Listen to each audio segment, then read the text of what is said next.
Welcome back to the channel, Divine Seekers. Today, we delve into a tale filled with rage, destiny, karma, and cosmic justice. The story of Shishupala, the king of Chedi. Born with deformities and destined to die at the hands of Lord Krishna, his story is both tragic and profound.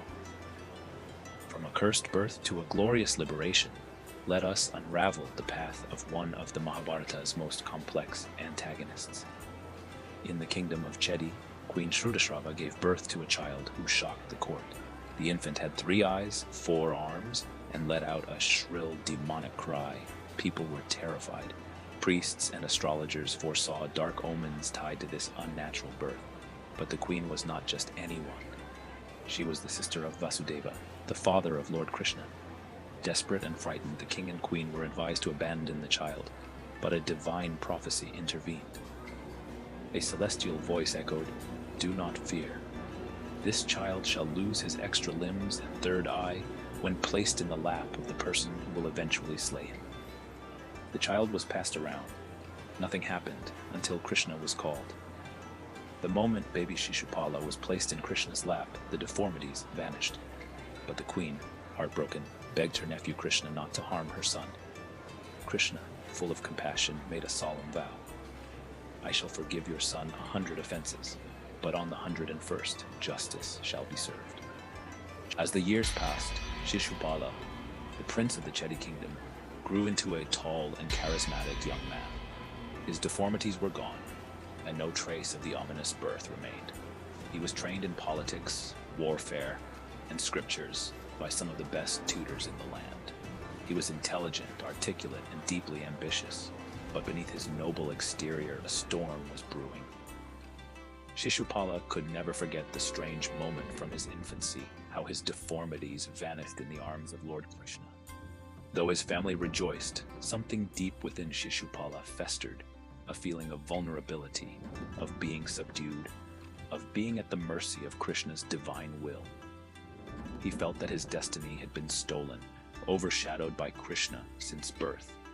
As he came of age, he heard whispers in the court of Krishna's exploits, how Krishna defeated mighty demons, how the people of Dwaraka revered him not as a king, but as God himself. This only deepened Shishupala's resentment. He thought to himself, "Why do they worship this cowherd? Why should Krishna, my cousin, be praised while I, a prince, am overlooked?" And so jealousy turned to envy, and envy hardened into hatred. As king of Chedi, Shishupala quickly became known for his fiery temper and sharp tongue.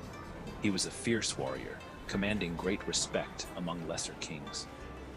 Yet his heart was consumed with one obsession, defying Krishna at every turn. He joined political alliances that were hostile to Krishna and Dwaraka. He ridiculed Krishna's teachings, mocked his divine status, and publicly insulted him whenever possible. But Shishupala wasn't alone in his resentment. He aligned himself with powerful kings who saw Krishna as a threat: Duryodhana of Hastinapura, Karna, and Jarasandha of Magadha. Together, they tried to undermine Krishna's influence over Bharatavarsha. He once declared in open court, "Krishna is no god. He is a coward who hides behind tricks. He runs from battle. He seduces women and speaks of Dharma while acting like a thief." Those who heard him gasped in horror. But Shishupala relished their shock. With every insult, he felt more powerful, more defiant.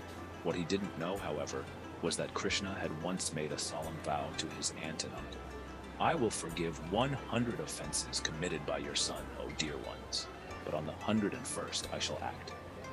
Shishupala's time was ticking, and yet, driven by arrogance and fueled by hatred, he marched proudly toward his fate, one insult at a time.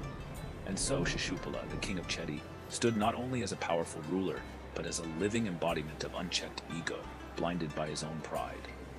Unaware that the countdown to his destiny had already begun, Krishna remained patient, remembering his promise. The next spark came during the Swayamvara of Draupadi. Shishupala hoped to win her hand, but Arjuna, disguised as a Brahmin, succeeded in the archery challenge. Shishupala, furious, insulted both Krishna and the Pandavas for what he called trickery and humiliation. The final blow came during the Rajasuya Yajna of Yudhishthira, where Krishna was honored as the supreme guest. Most kings agreed, but not Shishupala. He rose before the entire royal assembly and launched a tirade against Krishna, calling him unworthy, a cowherd and a pretender. He mocked Krishna's lineage and deeds, pushing the limits of divine patience. Krishna calmly counted 96, 97, 98, 99. With the 100th insult, Krishna gave Shishupala one last chance. When he crossed the line again, Krishna summoned the Sudarshana chakra. It flew through the air, cutting off Shishupala's head in a swift divine strike. But what happened next astonished all. As Shishupala's body fell, a beam of light emerged from him and merged into Krishna's form. The king who hated Krishna with every breath was liberated. You see, hatred that is constant and focused on God also binds the soul to the Lord.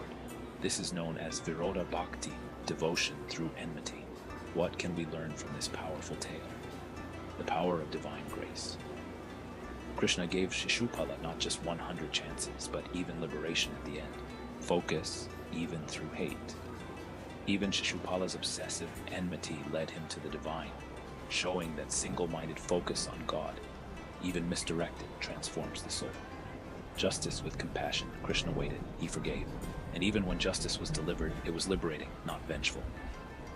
Ego destroys wisdom. Shishupala was talented and noble by birth, but his ego blinded him to truth. Karma and destiny. His death was preordained, but the manner of his deliverance was shaped by his own actions. In the great cosmic drama of Dharma and destiny, even hatred becomes a path back to the divine. Let us remember, whether through love or opposition, the soul is always seeking reunion with the eternal. Thank you for watching. If you enjoyed this story, like, share, and subscribe for more epic tales from the Mahabharata.